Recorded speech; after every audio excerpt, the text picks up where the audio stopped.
Good morning, everyone. Thank you for joining us for our EA video conference this morning. We do have some great things on the agenda for you. Before we get started, I do want to make just a few announcements. First, just a reminder that as of September 1st, our timesheets will be completed within the ESS system. That's the employee self-service system. On August 8th, there was an email sent out to the field that came from Russell Webb, our Human Resources Manager, with information on how to enter that, how to access it, and how to complete that within the ESS system. So please take this time this month to go ahead and make yourself familiar with that so that you're ready to go as of September 1st. So August timesheets will still be completed as the way we have been doing them with the Google Sheets. September's timesheet will be done with an employee self-service. Also, I would like to put out a reminder to you that we do have the Wombat security training. There is a new module which is entitled Avoiding Dangerous Attachments. That is due August 31st. If you have that done already, thank you for your promptness. If you don't, please be sure to get in there and have that completed by August 31st. It is very much appreciated. All right, and another reminder that I want to put out to the field, we haven't talked too much about this recently, but we do still have the new document management system in the works and headed our way in the future. So in preparation of that, make our lives a little bit easier when that transition does happen. Please be taking care of your files, making sure they're cleaned up, doing little things like removing all of the staples. Those preparatory actions will make the scanning of those files into the document management system run so much smoother for us. And we will all thank ourselves later if we take those steps now. And finally, we do have our Economic Assistance Conference, which is coming up September 10th and 11th in Casper. That will be held at the Agricultural Resources and Learning Center, which is on Fairgrounds Road. Please be sure that you have your hotel reservations for that. We do have a block of rooms reserved at the Best Western plus Casper Inn and Suites. If for some reason you are not able to stay there and you need to stay at another hotel, that is perfectly fine. Just keep in mind that you will be reimbursed for that at this current state rate. And that is the maximum for the reimbursement for you. If you have any questions on that, just reach out to myself, Jackie Kelly, your supervisor, and we can get you some information. So that is all of the announcements for today. I do want to remind you, and actually, I don't think it's really a reminder because I don't think I mentioned it at the last video conference, but as of the last video conference, I did start putting our time analysis codes on the agenda next to each agenda item. So if you are a lucky individual who is on time study right now, you'll have those codes already at your fingertips, ready to go, so that you can plug those into your TA and you will be good to go with that. All right, so we're going to move some items on the agenda around a little bit. We've had a scheduling conflict this morning. So we're going to go ahead and start with Patty Sigvartson. She is joining us from the Lusk office, and she is the president of the Wyoming chapter of New Paths and wants to give us some information on some very exciting things that are coming up with them. So thank you for joining us, Patty. Thank you, Val. I want to thank everybody else for giving me a few minutes. I won't take a whole lot of your time. I don't know if you all know what New Path stands for, but basically it's National Eligibility Workers Professionals Associated through Human Services. And what we do is we do, certain trainings throughout the state a couple times a year. Generally, we do them in Casper or we do them in Cheyenne. We are wanting more of you to join us if possible. There is a fee. To join us is $40 a year, but included in that $40 is a $1,000 life insurance policy that if, something, God forbid, happens to you, you would have that extra little $1,000 to just to have coverage of some sort. Okay. I have been a member of the New Paths for 23 plus years. I've worked for DFS for 24, and I really enjoy what Wyoming New does. Wyoming New was founded, I cannot find an exact date, but was founded in like the 80s, because when Jerry was on board and was the president, she was already 30 some years. And so I'm assuming it's sometime in the 80s. In 75 is when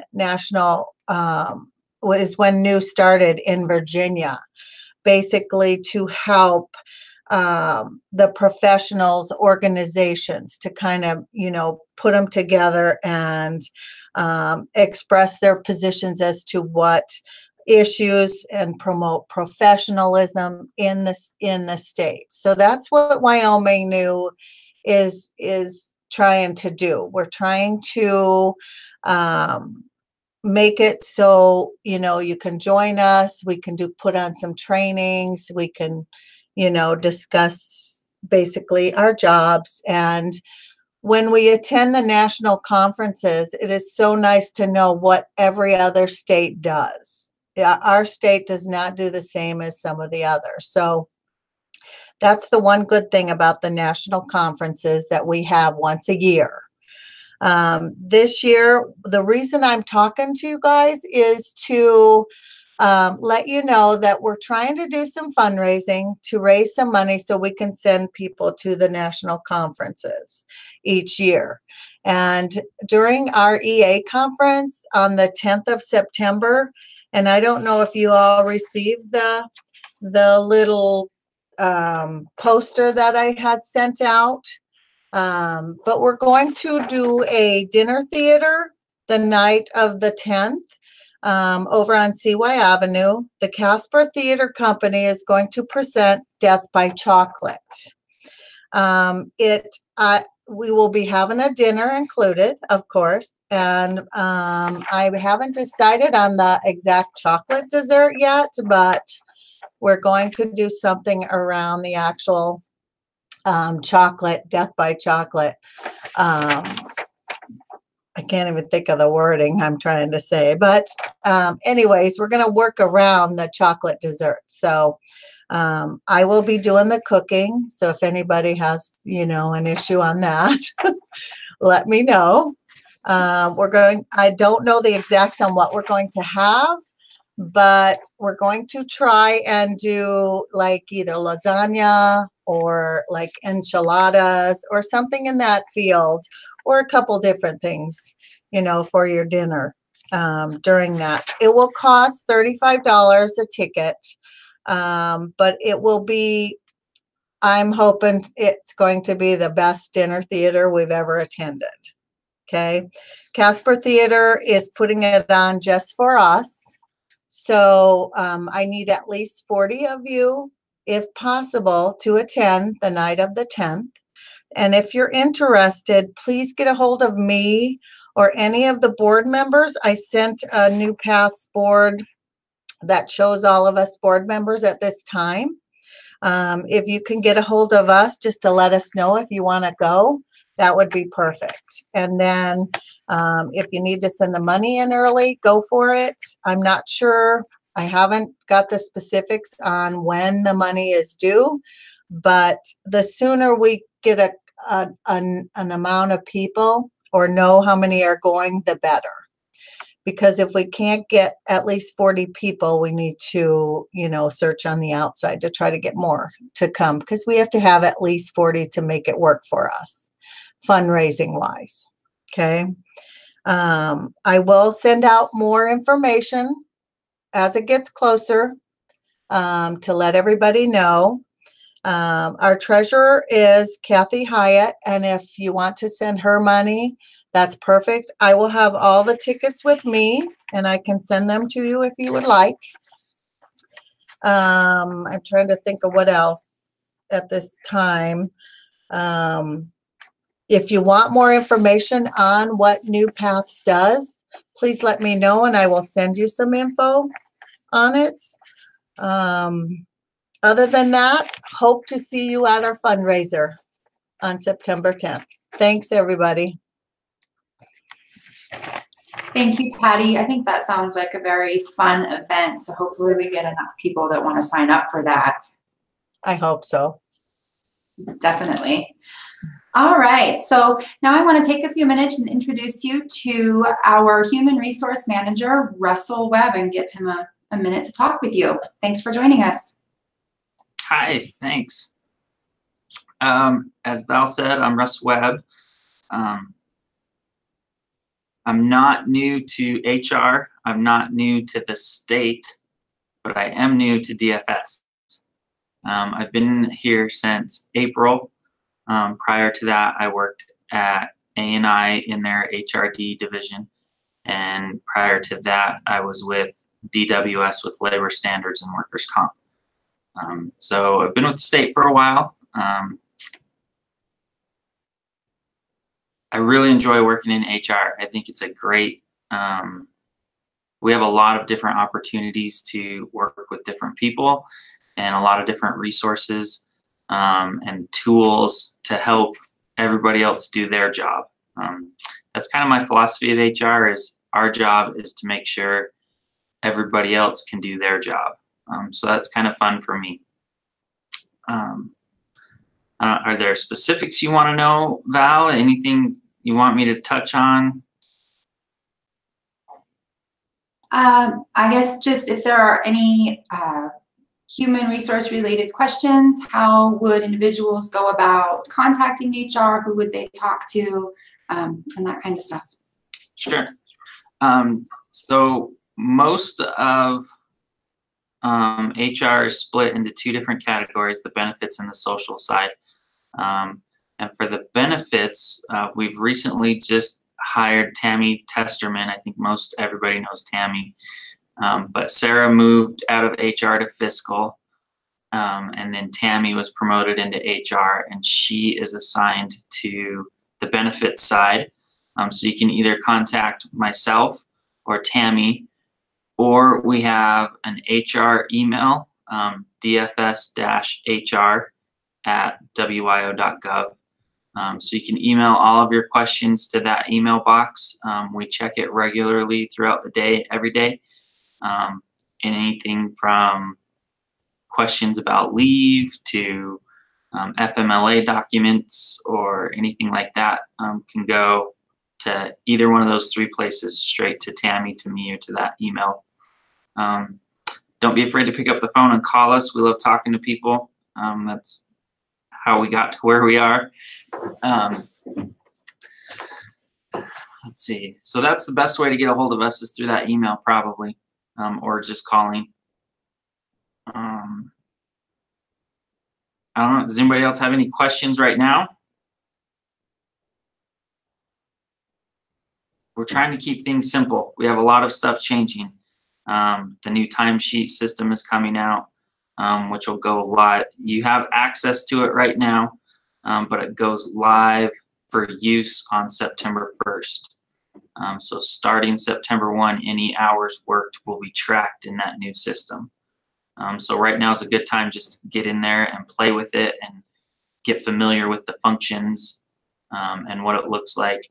And then there's a separate one, it's called MSS, Manager Services, to get in there and approve the timesheets and do your supervisory and managerial tasks as well.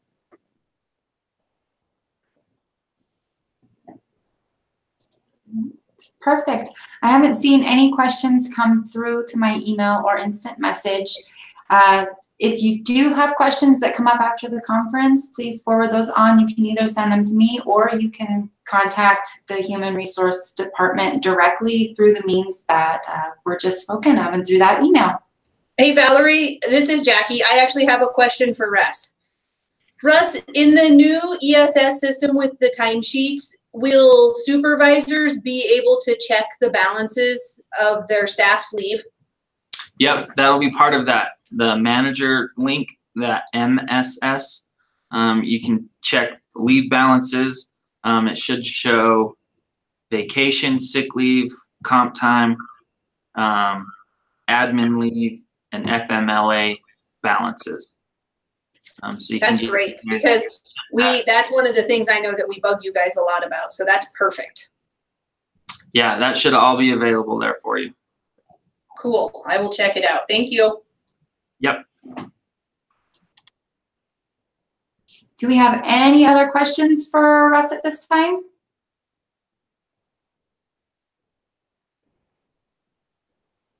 All right.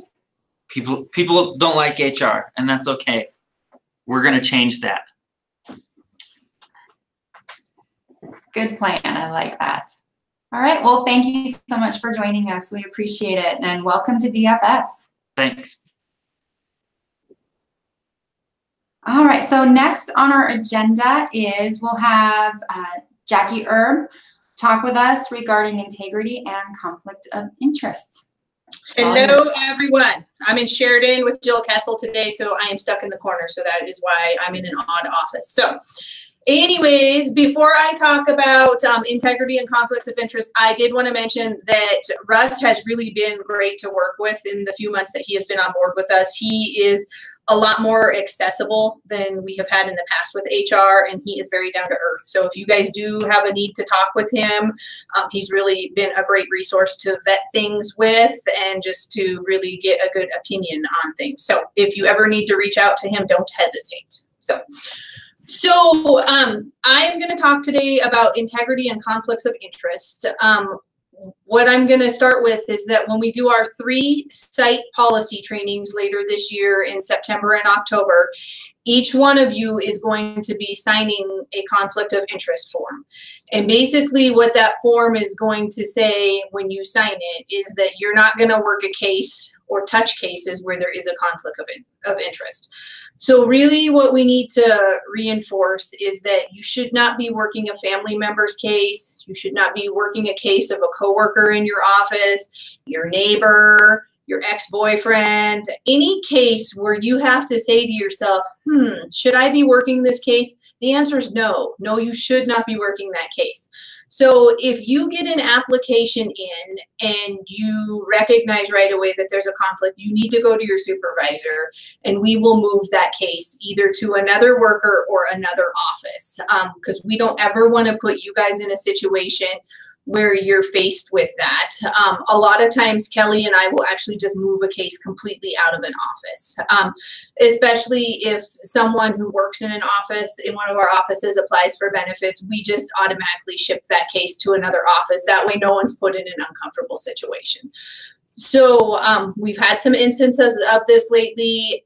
So that is why we are really reinforcing it's not appropriate. It's not acceptable. If we find where you have been touching cases where there is that conflict of interest, it very well can lead to us working with Russ in a not good way. So don't put yourself in that situation. We take those things extremely seriously. We work with Michelle Rossetti in the fraud unit, and she will investigate the heck out of those things. So honestly, you need to have integrity with your job. So don't put yourself in that situation. The second part about this is that when you are out living your lives outside of work, you are not expected to talk with clients or your neighbors or anything about your job, benefits and stuff like that. You can specifically tell them, you know what, give me a call Monday through Friday during my work hours, and I'd be more than willing to visit with you about your case. So don't put yourself in that situation when you see one of your clients at Walmart where they want to talk with you about something, not anything that you need to be doing. And if you have family members or friends that have issues with their case, don't put yourself in a situation, be talking with them about their case. You refer them to their worker, or if it deems appropriate, have them call the worker supervisor, or they can call Kelly and I. So we just want to make sure that there is never a question about someone's integrity with our cases. So again, if you have to ask yourself if something raises a red flag or not, then it does raise a red flag and you need to not touch that case or be involved with it. So as simple as that. if you have issues or concerns on any of those issues, feel free to contact Kelly or I, or visit with your supervisor. But we will not put you in that situation, and we will move a case immediately. So don't hesitate to reach out. And again, when we all get together for those 3 site policy trainings in September and October, we absolutely will be signing conflicts of interest forms. So we appreciate you guys keeping things on the straight and narrow. So thank you. Thank you, Jackie. All right, at this time, if you are part of the child care unit, that is all of the information that you will need to sit through. So you are welcome to exit the conference at this point. Up next, we have Georgia Auk, and she is the Power Program Manager, and she is going to give us some very exciting power announcements. Thank you, Georgia. Very exciting ones. I hope so. Thanks, Val. So I do have just a couple of updates for you. I wanted to let everybody know that the new policy changes obviously went into effect on the 1st. All of those changes have been added to the combined manual. If you recall, there were many that we discussed that felt significant, but there were a lot of others that was just language clarification. So there's been a lot of updates to the combined manual, and we want to thank Andy for always making those updates on our behalf. And then there are a couple of outstanding questions on the frequently asked questions document that I put together. I'll be updating that later this week and sending that out again as well. And so as you guys encounter additional questions or have concerns about any of the pieces or parts of that new policy, please feel free to send me an email or give me a call or chat me, and I'd be happy to talk to you about those. The second thing I want to talk about is something a little more exciting. It's about our 4% goal. If you guys recall, the purpose of that goal was to increase our power caseload so that eligible individuals could take advantage of the Power Work program, which provides additional supports that can often help families increase their self-sufficiency and decrease their dependency on government assistance. Our measurables for that goal was to increase our power caseloads to be equal to 4% of the SNAP caseload, which is about 600 cases. I'm very happy to report that our current power caseload is now at 4.23% of our SNAP caseload. So congratulations, everyone. I know you've been working on that goal for some time, so good job. Our average number of cases in state fiscal year 2018 was about 539. And we've been seeing cases anywhere as high as 565 to 575 average cases per month. So good work and congratulations. Keep up the hard work, and thanks for all you do for those power families. And then the last thing was, as we prepare for those policy trainings in the fall, if you have questions, concerns about specific topics or areas that you would like to see a little bit of training on, please feel free to reach out. Send me an email or call me or chat me and let me know what topics you'd like to see covered. So that's all I have for today. Thank you, everyone, and great work on that 4% goal. Thank you, Georgia. That is fantastic. All right, so the 2 topics of policy training that we want to go over today, the first is student policy, and as we are heading into the fall semester, it is the perfect time to revisit some of the student policy and how we will handle that. So I'm going to go ahead and share my screen and we'll get that up and going for you.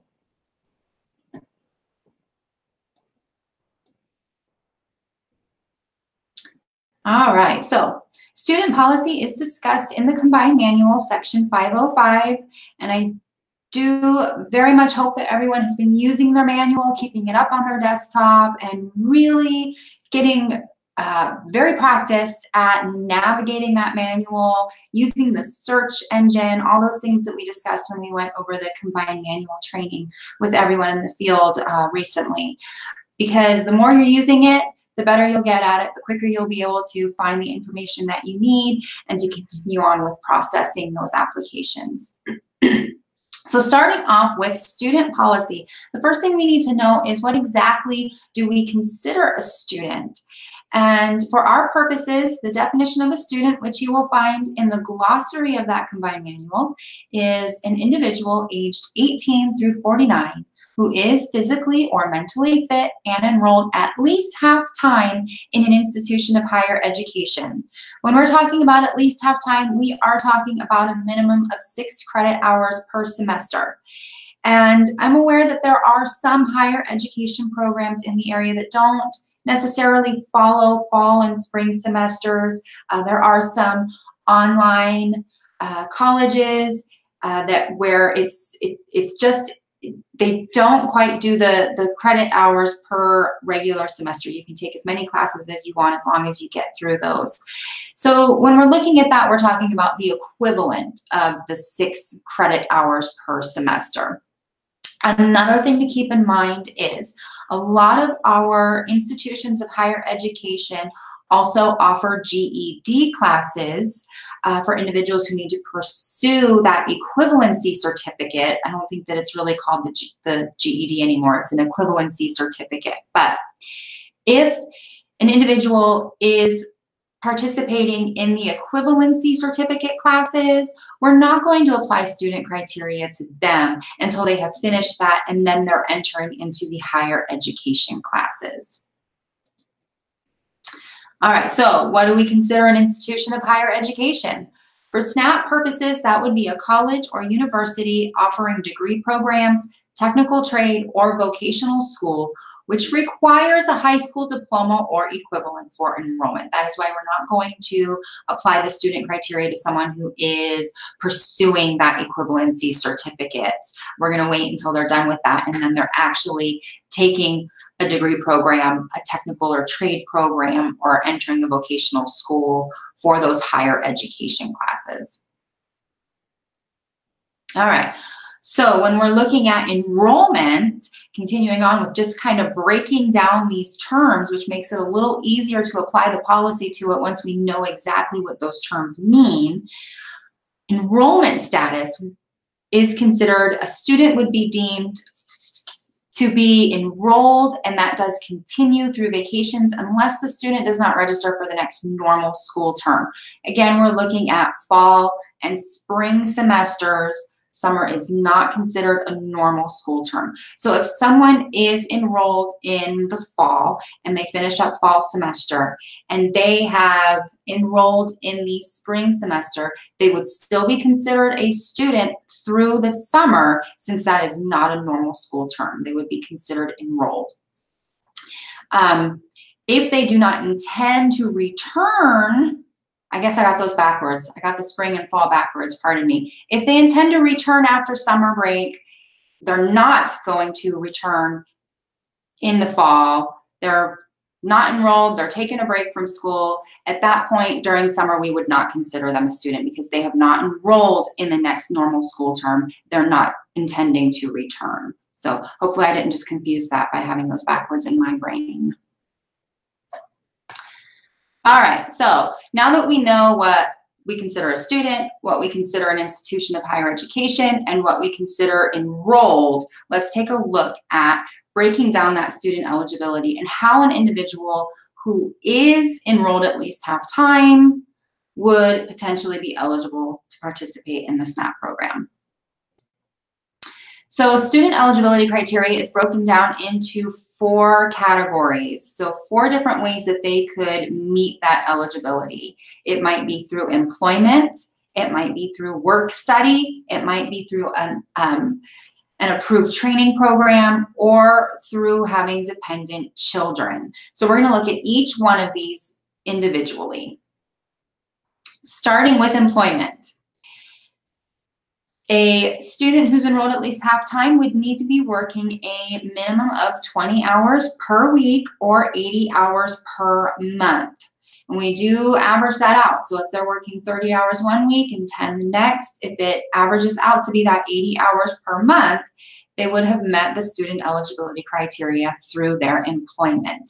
We can also look at self-employment. So we look at, are they self-employed and earning at least federal minimum wage for 20 hours per week or that 80 hours per month. So we're going to ask them, how much are you making? We'll have their self-employment statement on their income, and then we're going to figure out what that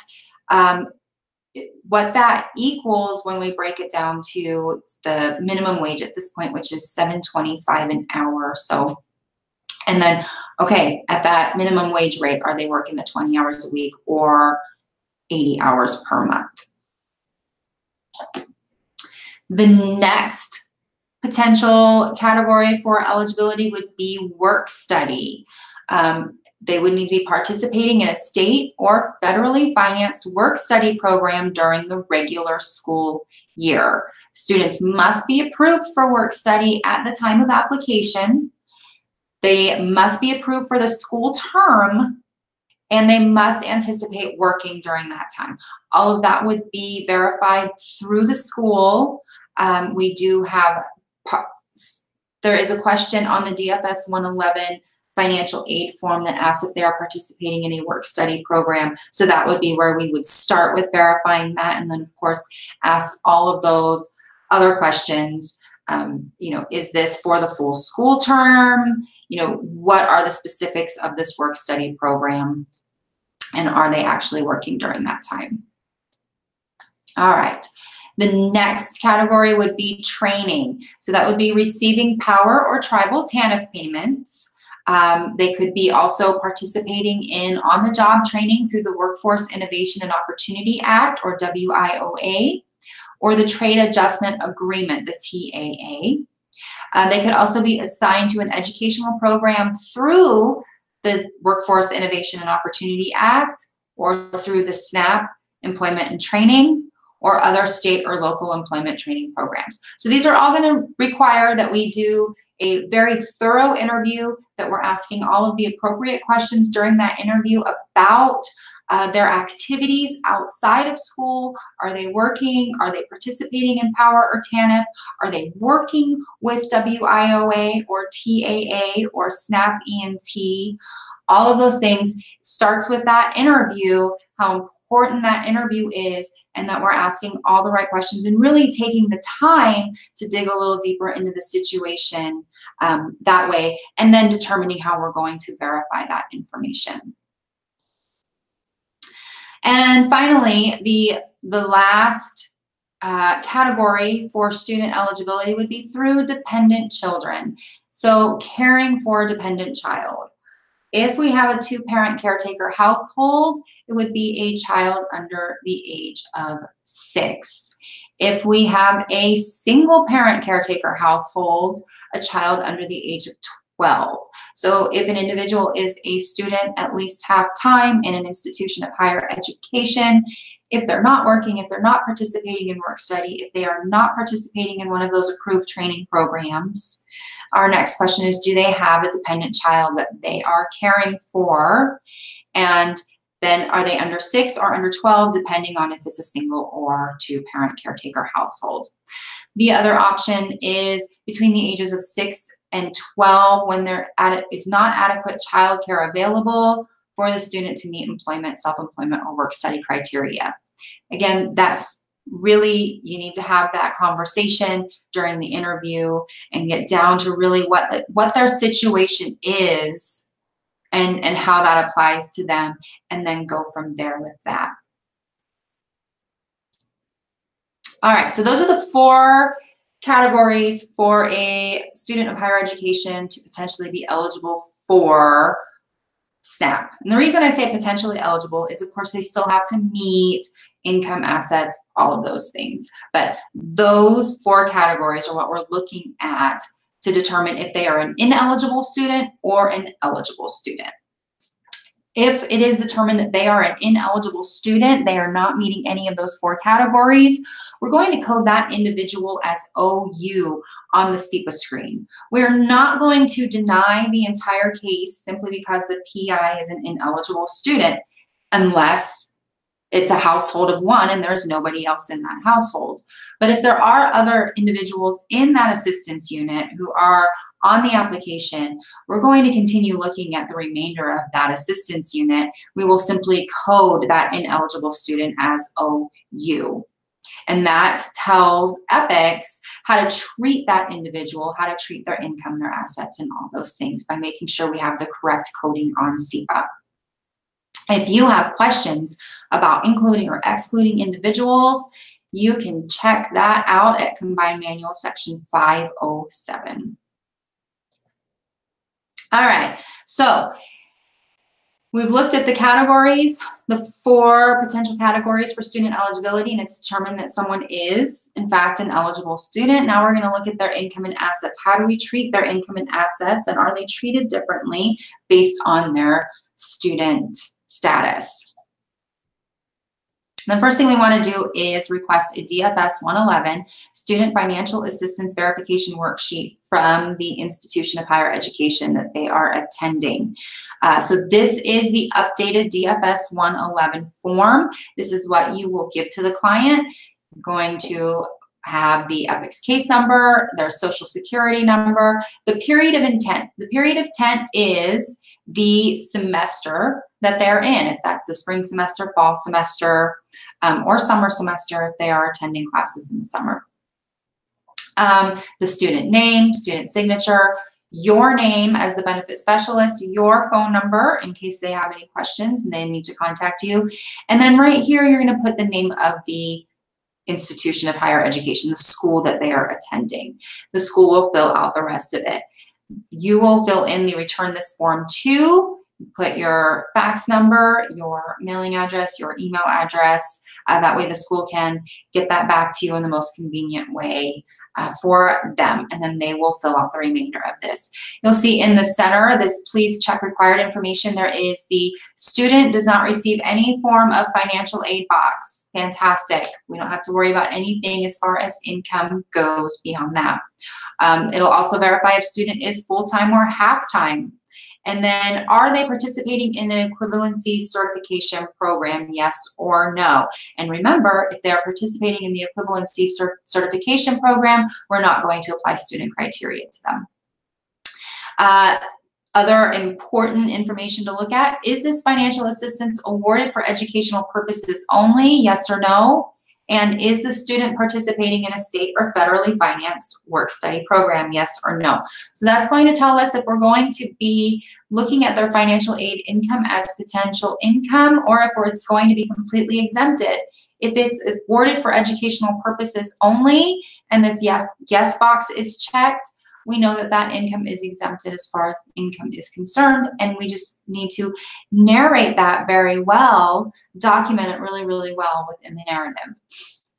Is the student participating in a state or federally financed work-study program, yes or no? That's going to tell us if they meet that category of student eligibility to make them an eligible student.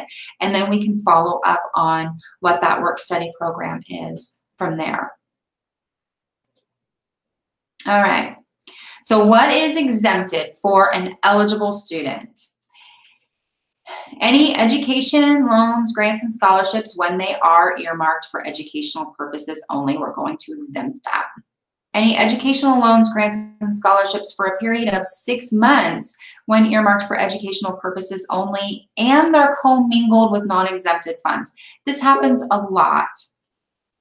A lot of students, when they receive that financial aid, they're going to put it into their bank account. It becomes commingled. However, most of the time, it is not still around 6 months later. For assets, we will exempt anything that is entered into an educational savings account. All right. So what do we do when educational funds are not earmarked for educational purposes only? We get that 111 back and it says no, they're not earmarked for educational purposes only. Well, we need to request proof of what the financial award types are. The schools are not putting that onto the DFS 111 form anymore, which is why our form has been updated and no longer has that box that we used to have where it broke down what their financial aid was and how much it was.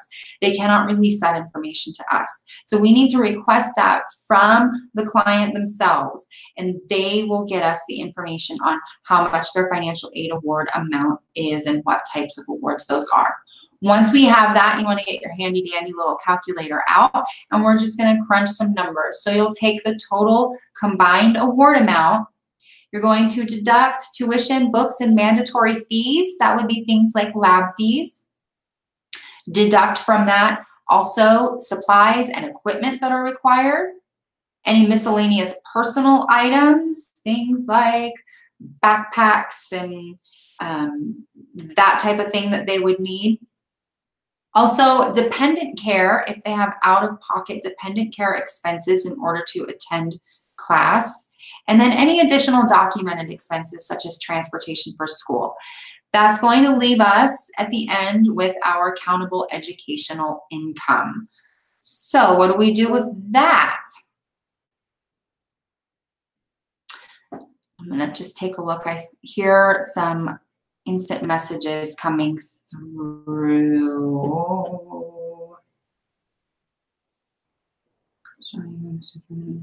Okay, you know what? We will look at those. I'm going to look at what I'll do is I'm going to take a look at any of the questions that come through, and I will get those answered for you after the conference is over, and I will send that out to the field with those question and answers in an email to you. So we will get those answered.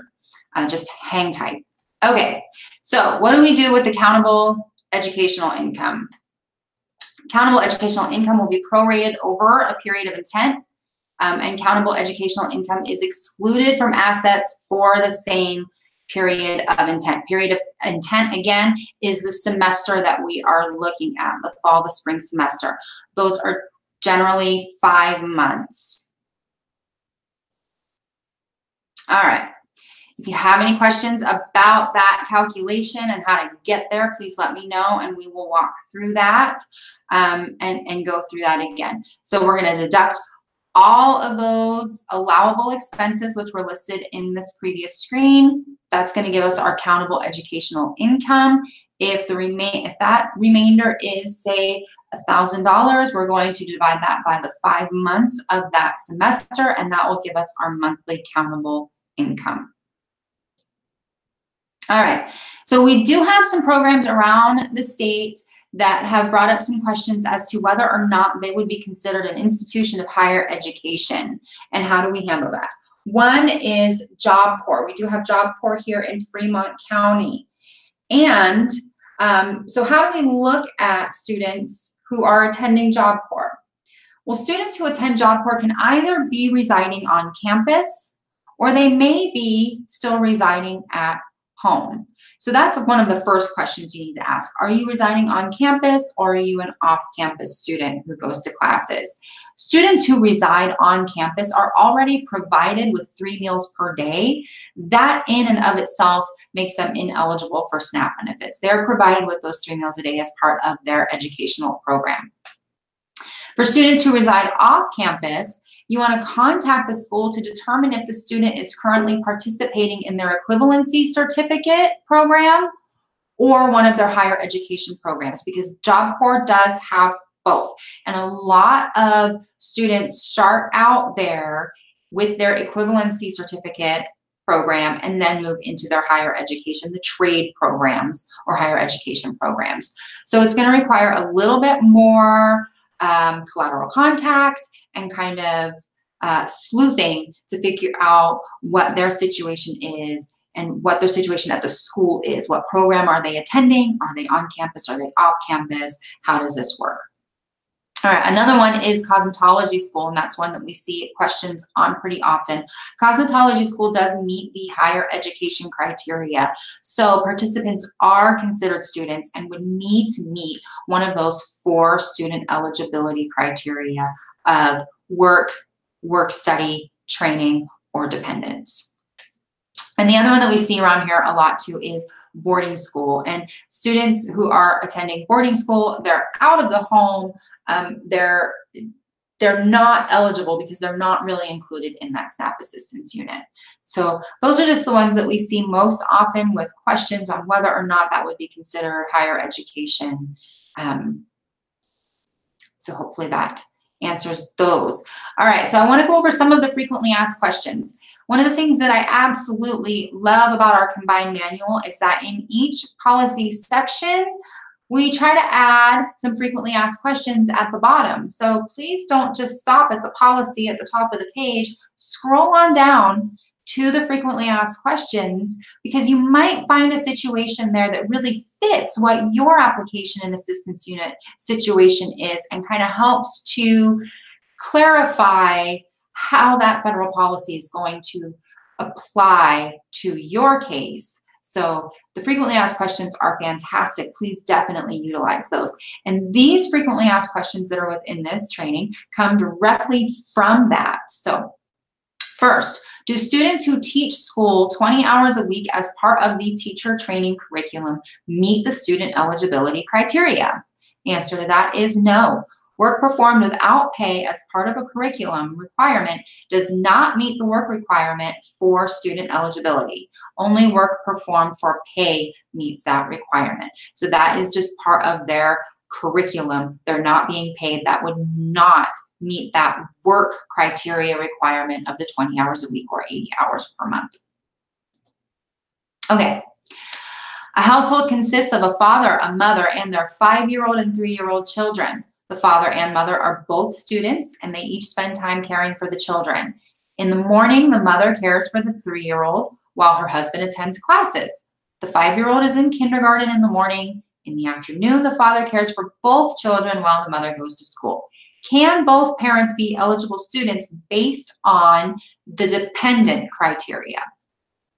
In this situation, each parent does fulfill that requirement because they're responsible for the care of a dependent child member under the age of 6. Remember, this is a 2-parent caretaker household, so we're looking at that age of 6.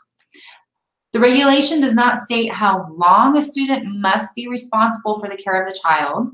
Student eligibility criteria is based on responsibility for the care of dependents to be consistent with work registration exemptions based on that criteria. More than one person cannot obtain eligibility by claiming to be responsible for the care of the same dependent. So if they had one child and mom is watching it in the morning and dad is watching that child in the evening, only one parent would meet eligibility criteria based on that child. In this situation, mom's watching one child in the morning, dad's responsible for that child plus another one in the evening. So it's that other child. They each have one child that they're each responsible for watching, and that allows them each to meet that eligibility criteria through the dependent children. All right. Next question. A person who is a full-time student at an institution of higher education during the fall and spring semesters applies for food stamps during the summer. Is the person considered a student if he is not attending summer school? And the answer, enrollment as a student is deemed to continue through vacations unless the student does not intend to register for the next normal school term. So we talked about the normal school terms. Summer term is not considered a normal school term. Therefore, if a student intends to return to school in the fall, his student status is maintained during the summer, and he must meet one of the student eligibility criteria in order to be eligible. If he does not intend to return to school in the fall, he is not considered a student during the summer. So we wouldn't look at whether or not he needs to meet one of those 4 criteria. All right. A student's eligibility during spring semester was based on participation in work study. No work study is available in the summer. Is she ineligible if she attends school in the summer? So she's attending classes in the summer, but they don't have work study available during the summer. The student would still be eligible during the summer if she participated in work study during the school year. A student participating in a federally financed work study program, here's the important piece, during the regular school year may be eligible. So during the regular school year means that the exemption is intended to qualify a student through authorized breaks and summer vacations when, in most cases, work study jobs are not available. So they were participating in work study for the spring semester. They're still taking some classes in the summer, but there's no work study available in the summer. That work study eligibility is going to follow them through summer break. Then they would need to participate in work study again during the spring semester in order for that to be their eligibility for spring, or fall. I keep getting those backwards. So hopefully that makes sense. All right, that's all of the frequently asked questions that we have for student criteria. I did hear lots of dings coming in. So like I said, I will take a look at all of those questions and comments that you have. We'll get all of those answered for you, and I will send them out in email to you after the video conference. I just feel like that's probably the best way to go about it at this point. All right, so the other training that we have today is ABAWD policy, and this is the perfect time for that because our ABAWD calendar, our 3-year calendar, is coming to an end and we'll be restarting all over again. So this is the perfect time, pardon me, I'm getting a little hoarse, to have a refresher on ABAWD policy and how we look at those ABAWD months. So let me get this up and shared with you as well.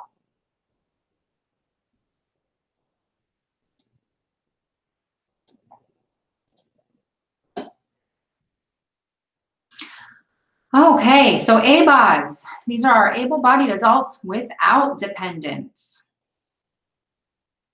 First thing we want to know is who is an ABAWD. So an ABAWD is a SNAP applicant or recipient who is able-bodied. They are an adult between the ages of 18 and 50, and they live in an assistance unit without dependent children. So why do we identify ABAWDs? Well, federal regulations limit SNAP benefits received by ABAWDs to be 3 months in a 36-month period if they're mandatory and they're not meeting an exemption, and they're also not meeting the work requirements.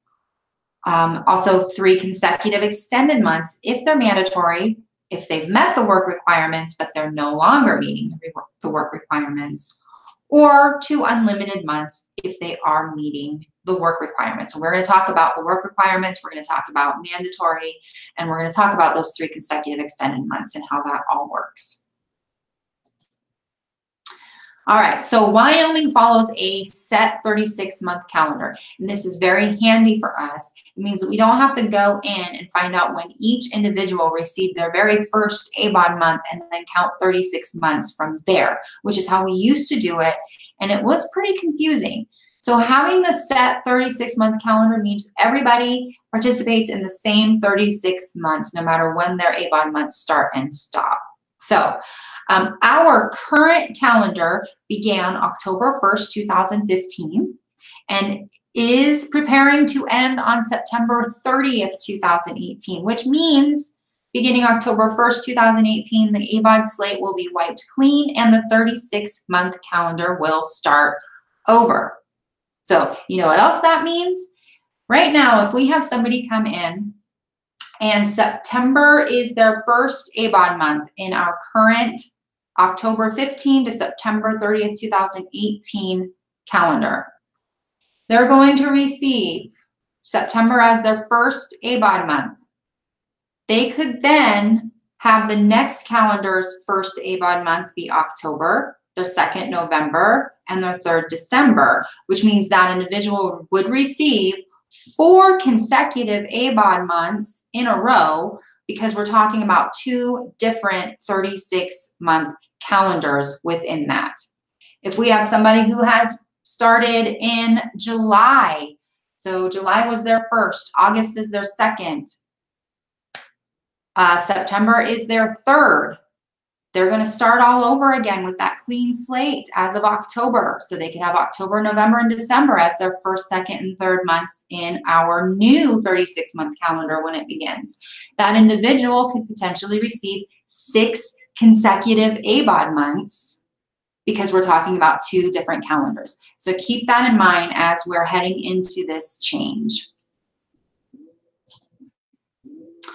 All right, so counting free ABAWD months. You're going to review the previous months within the current 36-month ABAWD calendar to determine if the ABAWD individual has received countable free months of benefits. We're only counting full benefit months in which the ABAWD received benefits paid on or after October 1st, 2015 for the current one. As of October, when we get there, it'll be October 1st, 2018. As a mandatory individual, and they were not meeting the ABAWD work requirements. All right, we will not count a prorated month, which very often happens in the first month of an application because they're applying during the middle of the month or, you know, not immediately on the first. Or we're not also going to count a month when benefits were issued, but there was no dollar amount received. All right. So we will not apply the ABAWD limit to a person who is exempt from work registration for any reason. Please refer to Combined Manual Section 702 regarding those work registration exemptions. We also will not apply the ABAWD limit to a pregnant woman. So more interview questions, the importance of that interview, of conducting a thorough interview, and then also, extremely important is to document that within the narrative. Make sure you're putting in the narrative that so-and-so is exempted from ABAWD at this time as she is pregnant and due. You want to ask the due date, when do they due, just so we can keep an eye on that. We know when that baby is expected, due, blah, blah, blah. We do not have to verify it with a physician. We don't have to have that type of verification, but we do need to have that conversation, and we do need to make sure we're documenting that conversation in the narrative very thoroughly. All right. So, ABAWD work requirements. In order to receive unlimited months of SNAP benefits, the ABAWD must be working at least 20 hours per week or an average of 80 hours per month. Same that we talked about just a little bit ago with the student criteria, that's an average. If they're working 30 hours one week, 10 the next week, if it averages out to that 80 hours per month, we are good. I want you to take a look at the bottom of the screen where that little asterisk is. Working is defined in our Combined Manual Glossary as work in exchange for money, work in exchange for goods or services, that would be the in-kind income, or unpaid volunteer work with an agency or organization which is scheduled and structured. So if they are doing unpaid volunteer work with your local food bank, we're going to verify that kind of like we would a job. Is it, how is that scheduled? How is it structured? How many hours a week or a month are they working? So keep that in mind. It doesn't necessarily have to be employment with a job receiving a paycheck. In-kind income and unpaid volunteer work could also qualify them for unlimited months of SNAP benefits. What's the important piece with that? The interview and the narrative. So make sure we're questioning that, we're getting all the information that we need, and that we are documenting that very, very well within our narrative. All right. They could also be participating in and complying with a requirement of the Workforce Innovation and Opportunity Act, or the WIOA, or the Trade Adjustment Assistance, TAA, for at least 20 hours per week, or a combination of both of the above. So 10 hours a week working, 10 hours a week participating in WIOA or TAA. So we have some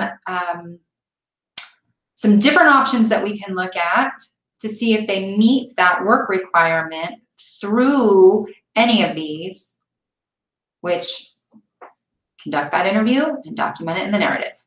Okay, requirements to receive 3 consecutive extended ABAWD months. If somebody has come in, they've used their 3 free ABAWD months already, they would have to have gone to work and worked at least 80 hours in a 30-day period, or participated and cooperated with the requirements of WIOA or TAA training for at least 80 hours. Keep in mind what our definition of working is as well. It could include in-kind income or unpaid volunteer work. So they've had to have used their 3 free ABAWD months. Then they worked 80 hours in a 30-day period. 30-day period. It doesn't have to be a calendar month. It's a 30-day period. So what would we do? We would verify that work for that 80 hours within that 30-day period. If we can verify that, then the individual would potentially be eligible for the 3 consecutive extended ABAWD months. They do have to be consecutive. They're only eligible for 1 set of additional 3 consecutive months in any 36-month period. So if they receive 3 consecutive extended ABAWD months, that's like a set of 3. That can only happen 1 time per individual. They do have to be consecutive months. So if something happens in the middle of that where they're no longer eligible, maybe they go back to work and they're, now they're exempt through that work, they would basically forfeit the remainder of those 3 consecutive months for that 36-month calendar. All right, ABAWDs and self-employment. For self-employed applicants, client statement can be used for the hours worked.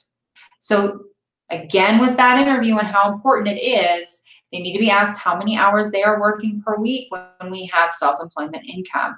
And I'll just keep saying it, narrate, narrate, narrate. Document everything in the narrative.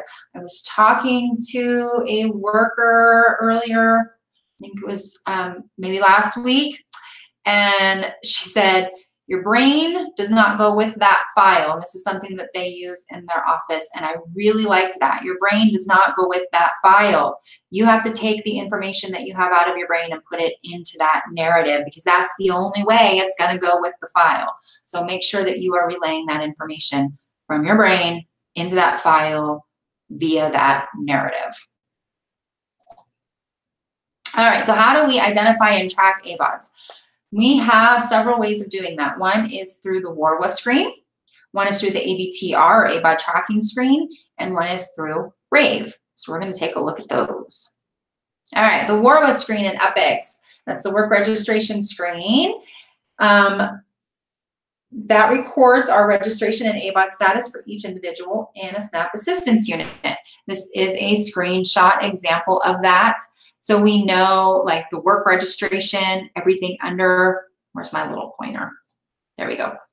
Everything under this exempt heading, we have 4 different columns for the indicator, the code, the verification, and pen, which we don't use penned anymore. So that's always going to be blank. So the indicator, you're going to ask yourself, is this individual exempt from work registration? Yes or no? And that's going to be the answer here. So Tom S. is not exempt from work registration. Yes, exempt from food stamp E&T, that's employment and training, which everybody is at this point. And then our verification, hard copy client statement. How do we know this?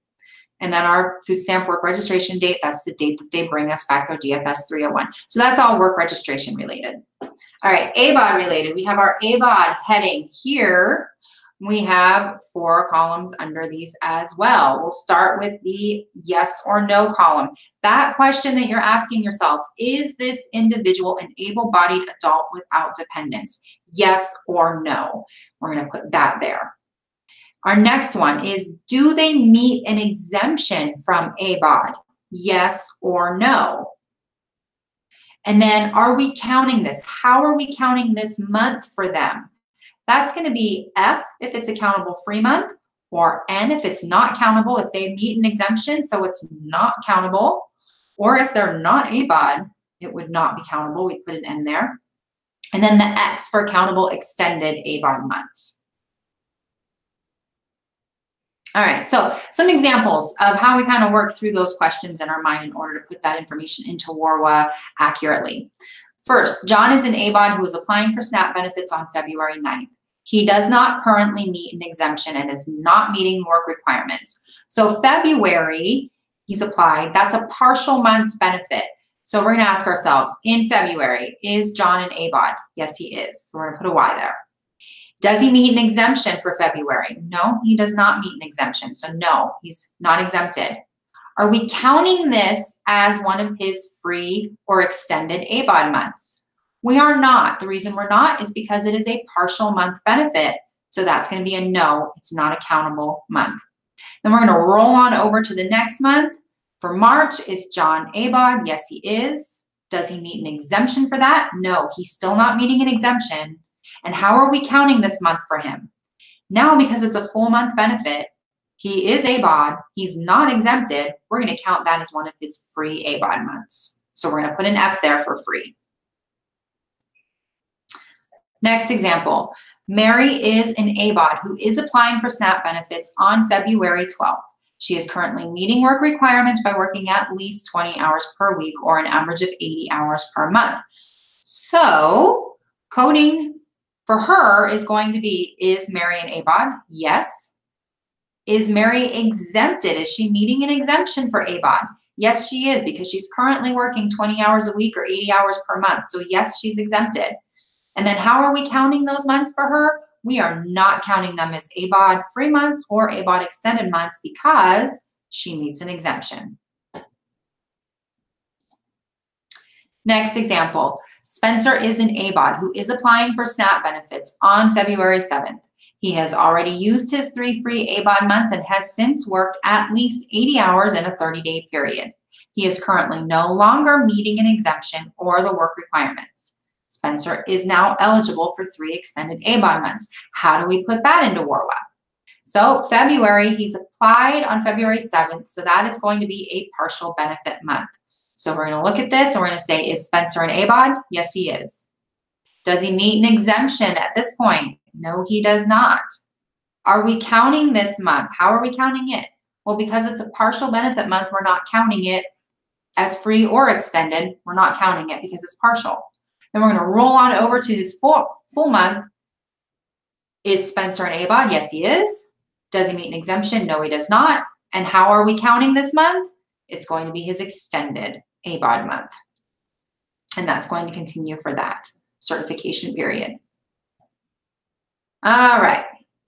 So the ABAWD tracking screen is the next one we're going to look at. The ABAWD tracking screen on Epics will display the ABAWD information for every client that was an ABAWD, coded as in for the participation field on SEPA, and the client's case was paid a SNAP benefit. The screen can be viewed by entering a non-blank character in the unlabeled column immediately after the ABAWD fields on the WARWA screen. I'm going to go back a couple screens here just to show you where that's at. Okay, so for Tom S., we would tab, fill in all this information, fill in his work registration, tab through here, put in his ABAWD stuff, and then you tab over to this blank field right here, this little kind of black dead space, and it will let you tab over there. That's where you're just going to hit enter, and it'll take you to the ABAWD tracking screen. So it's kind of like a little secret back door to get in there. Okay. The client's name and the client number are displayed at the top of the screen. ABAWD tracking is tracked through the client's 0600 number. So it's not necessarily tied to a case. We have individuals who have been in several different cases. We don't have to go into each case to look at the ABTR screen because it is all linked to their 0600 number. So we're looking at that individual's ABTR screen. All right, in the second row, the ABTR screen indicates the count of free and extended months the client has received in the 3-year period, beginning with the benefit month. The month initially defaults to the benefit month WARWA was displayed for, but the user may change it to see the 3-year count as of any benefit month. And ABTR always displays all paid benefit months which exist in the history file for the client. Those benefit months in the 3-year period are denoted by a white plus sign, and I'll show you that in just a sec. That's going to be in front of the benefit month. And the asterisk is the sign for an out-of-state payment. All right, so here's an example of the ABTR screen for Clyde Batboy. All right, so it's showing us the benefit month, and then it's kind of the same as though it is the same as those 3 questions on the WARWA screen under the ABAWD heading. Are they an ABAWD? Were they exempt? And how are we counting that month? Those are what we're seeing here. And then we just have 3 different sections of that. So the plus sign here indicates that that was within a 3-year period. These are old. We're talking about 99, 98. But it's the same if we had a current screen for this. So it's also telling us up top our 3-year count as of October 1999. Right now, it would say August 2018. Clyde Batboy has received 3 free months and 3 extended months. And we can see that his 3 extended months, when we look at the count column, We've got extended months, November, October, and September. And then we can see that his 3 free months within this 36 period were March, July, and May. So that's how you're looking at this to see how many free months have they had, how many extended months have they had, when did those happen. So we don't have anything showing for Clyde as an out-of-state month here. There are no asterisks. We manually have to put in the out-of-state months. So if someone moves here from another state, we're going to call that state, verify that their benefits have ended there. We're going to ask them. Also, it's important that we say, have they received any free ABAWD months? Does your state count ABAWD months? Some states have a waiver and they don't. Most states do. So does your state count ABAWD months? And if so, has this individual used any of their 3 free or 3 extended months? And what months were those? That's important because we need to know if they're within our 36-month calendar. If they do have some, we're going to go into the ABTR screen. So you're going to go into that screen for this individual, and you're going to simply plug in this information. For our Wyoming benefits, this automatically pulls based on what we talked about during the previous screen, where they coded in on SEPA, was there a paid benefit? For out-of-state months, we don't have that access electronically, so we have to go in and put it in. So you're going to go in, you're going to put the benefit month, and you just tab over right to here. There's no real trick to it. You just tab over, you put in the benefit month, you're going to answer these 3 ABAWD questions. Were they ABAWD? Yes or no? Were they exempt? Yes or no? Was it counted? Yes, or was it counted? No for not, F for free, X for extended. So we're going to put all that in. We hit enter. Once we hit enter, the little asterisk will pop up right over here, which will let anybody else looking at this screen know that that was an out-of-state month. All right. The next way that we look at and track ABAWDs is through our RAVE report, our RAVE ABAWD report. And I love the RAVE reports. I think they've really helped us with caseload management so much. I think it's a fantastic tool, so make sure you are using those. So under the quick report, we're going to do the drop-down box and choose ABAWD report. That's going to pull up your caseload's ABAWD report. So your caseload, it's going to give the case number that that individual is participating in, the client name, which is all blanked out for this training, and then how many free months have they had and how many extended months have they had. Make sure to monitor this report on a consistent basis. Make sure you're doing it at least once a month at the beginning of the month.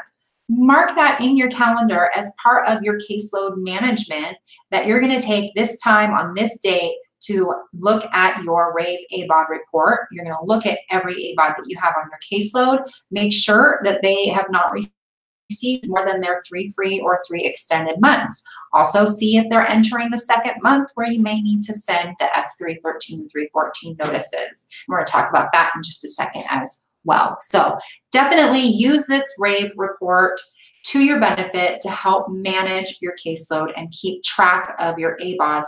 That way we don't have to send anybody in for an overpayment for having received too many free ABAWD months. And not only do we not have to do that, but then the client doesn't have to pay back benefits that they shouldn't have received in the first place. So save everybody all of that and make sure that we are using this RAVE report. All right, so that's what an ABAWD is. That's how we track them. That's how we use those screens and those reports. What is our actual step-by-step process when you have an ABAWD? Let's go through that. All right. So for the 3 free ABAWD month process, the first thing is the ABAWD client must be sent an F109 notice through Epics, notifying that client of his or her ABAWD status and what their free months will be. The WARWA and ABTR screens must be updated to correctly track the client's ABAWD status. An alert must be set on the PAL screen to identify that a client must be sent an F313 and 314 notice at the start of the 2nd ABAWD month. And I want you to take note of this because it's not explicitly written here. If their certification period lines up perfectly with their 3 free ABAWD months, so their certification period is going to end right when their third free ABAWD month also ends. You do not have to send the F313 and 314 notice. So that is one benefit to looking at certification periods and trying to get those things to line up. But if that was impossible because we have to give them a 4-month certification period, and maybe this individual has already used one free ABAWD month earlier in our 36-month calendar, so we're going to issue them the full 4-month certification period, but really their ABAWD months end on the 3rd month. You want to make sure you're setting an alert, you're putting it in your calendar, you're keeping track of it. You can also use your computer's sticky note tool and keep lists of your ABAWDs on a little computerized sticky note on your home screen. Whatever works for you, make sure that you have a system in place to keep track of that so that you do not miss sending that F313 and 314 notice when it is required. Okay, at the beginning of the 2nd month, you're going to send the 313 and 314 if it is required. If the client does not respond or return the 314 form by the 15th of the 3rd month, the case is to be closed and benefits reduced. The reason it says or benefits reduced is there might be other individuals in that assistance unit who are not ABAWD. So that would simply reduce their benefits, not necessarily close the case. We're not going to close an entire assistance unit because of one ABAWD. All right, if the client returns the 314 form, it needs to be reviewed to see if the client is eligible to continue receiving benefits after the 3rd ABAWD month, or if benefits should end. And then if a client is not entitled to benefits after that 3rd ABAWD month, the appropriate notice needs to be sent. Again, that would be either a closure or a reduction of benefits. All right, extended ABAWD month process. If the client is eligible for extended months, the F102 should be sent. Be sure to include a statement in the free form area that the approval is for the 3 extended months and specify which months those include. We don't have a specific extended month notice, so we're going to use that F102. And we're going to use the free form to make it work for us. To close an extended case, the F413 should be sent indicating that the 3 free months have been used and which months were included. All right, things to keep in mind with ABAWDs. An ABAWD must be given a minimum of a 4-month certification period. We just talked about that. So if that does not line up perfectly with the end of their free ABAWD months, we need to set those alerts and make sure that we're sending the F313 and 314 notice at the beginning of their 2nd ABAWD month.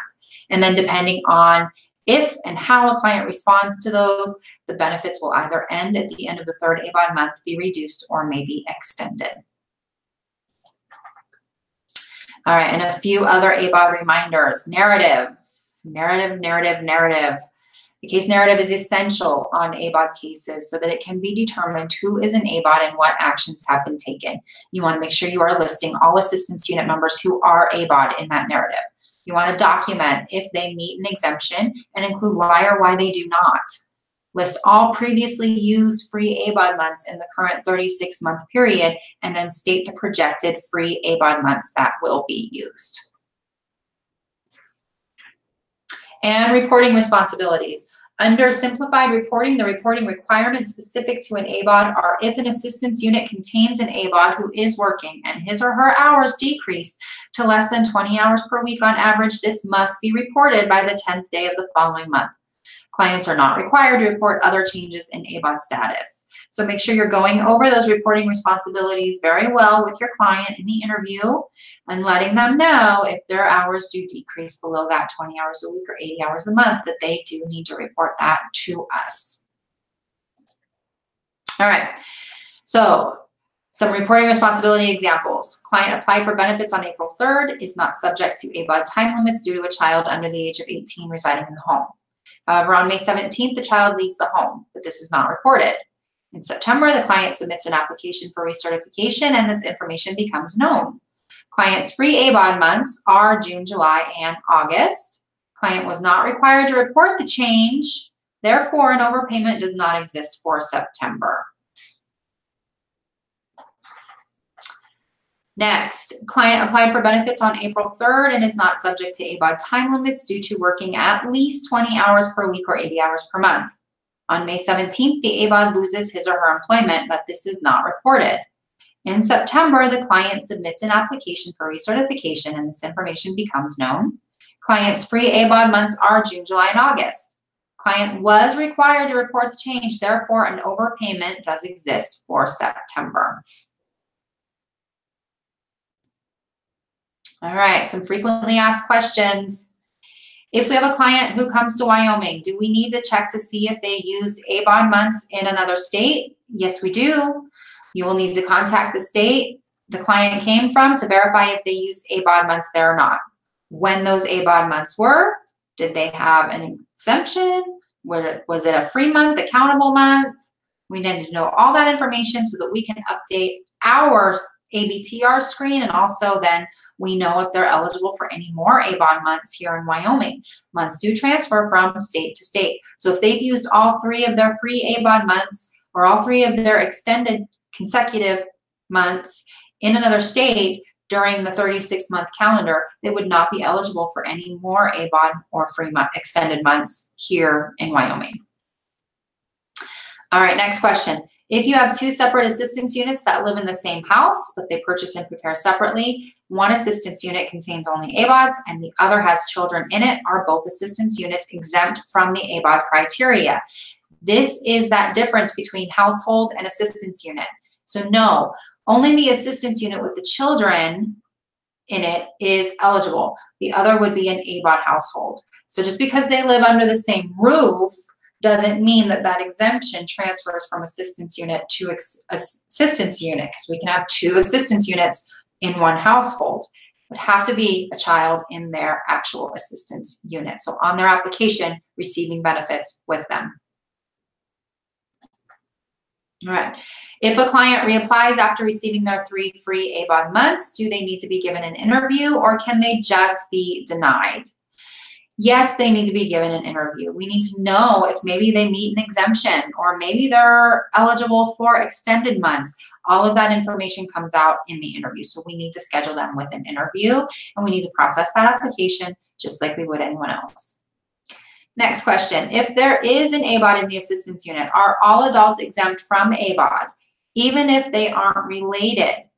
Yes, all adults in an assistance unit, so on the application, receiving benefits together with a child, are exempt from ABAWD provisions. Doesn't matter if it's their child, their niece, their nephew, their friend's child, a relative, a non-relative, that doesn't matter. It's are they in the same assistance unit receiving benefits together. All right, next one. If an ABAWD comes in after they receive their 3 free months and claims they are unable to work, can we expedite them? Okay, I want you to get your pen out and take note of this one as well. The answer to this that is in the manual is no, the client would need to verify he or she is exempt. However, here's the thing with that. If a client comes in, they receive their 3 free ABAWD months and they tell you that they are unable to work, they meet other expedite criteria, income, expenses, all of that works out to where they would be expedite. We are going to try to verify their incapacity within expedite timeframes to get them their benefits still within the expedite timeframe. We're going to make every effort to do that. That might require collateral contact, giving them the DFS 110 statement of incapacity and getting that filled out and getting all of that verified still within the expedite 7-day time frame. If we are unable to get that verified, then we are going to process them as expedite based on client statement and postpone the verification of that incapacity to come back. If it doesn't come back, then we would look at potential overpayment for those months. So while the answer is no, we're not just going to automatically expedite them, we are going to do everything in our power to get the information we need within the expedite timeframes. If you have any questions about that, let me know and we'll talk. All right, next one. An ABAWD is exempt if they work 80 hours or more per month.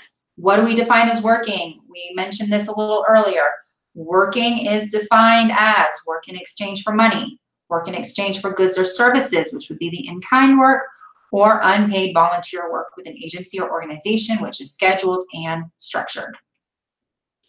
It's all about knowing what specific terms mean according to our policy So I very, very much encourage you to use that glossary, because sometimes having that definition will instantly clear up how you're going to interpret a piece of policy.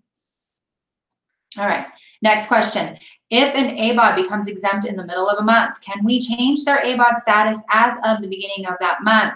No, ABAWD status is there as of the first day of the month, and it stands for the whole month. If they are exempted at the beginning of the month, they're exempted for the whole month.